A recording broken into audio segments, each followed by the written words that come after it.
en Décapole, il y avait un homme qui était sourd et muet.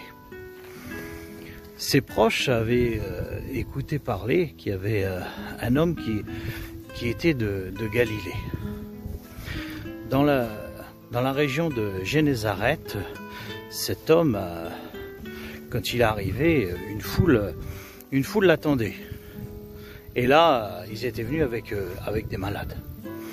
Et les malades, simplement à toucher le bord du vêtement de Jésus, étaient guéris instantanément.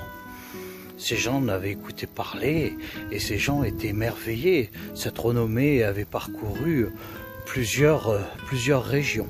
Ils ont appris aussi que dans la même région de Génézareth, Jésus avait parcouru des villes, avait parcouru des villages, avait parcouru les campagnes tout en faisant des miracles. Ils ont appris aussi que Jésus se trouvait dans un petit district qui est le district de Sidon. Et là, dans le district de Sidon, il y a une femme qui est venue le trouver de sa fille qui était tourmentée. Et elle a demandé à Jésus si c'était possible de chasser ce tourment qu'elle avait. Et Jésus, en ayant une conversation avec cette femme, a exaucé son vœu et sa prière. Et là, ils ont appris que cette fille qui était tourmentée avait été délivrée. Donc eux, ils ont dit, pour notre proche, qui est sourd et muet, nous allons le présenter aussi à Jésus.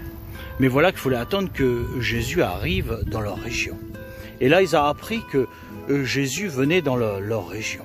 Donc, ils sont venus avec cette personne qui était sourde et muet. Et quand ils sont arrivés, une foule était autour de Jésus. Sa renommée avait déjà été faite. Et là, il lui demande à Jésus. Il dit, cet homme qui est avec nous est sourd et muet. Est-ce que tu peux lui imposer les mains? Parce que nous savons que les miracles que tu as fait pour les autres, tu peux aussi les faire pour lui. Et là, Jésus a eu compassion, comme toujours, parce que Jésus est celui-là qui est plein de compassion. Donc là, on s'aperçoit que Jésus ne veut pas le soigner dans cette foule. Jésus décide de le prendre et de l'emmener à l'extérieur pour être calme avec lui. Et là, à ce moment-là, Jésus prend de la salive. Il lui place sur sa langue.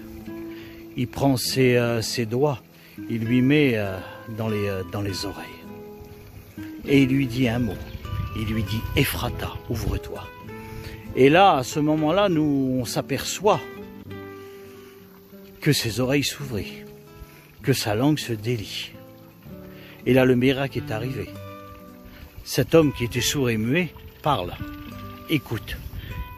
Et les gens qui sont là, ils disent, il est celui-là qui fait tout à merveille.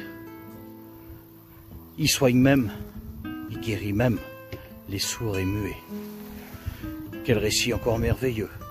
Ce récit, tu peux le retrouver dans Marc, chapitre 7. Et je te dis bonne lecture.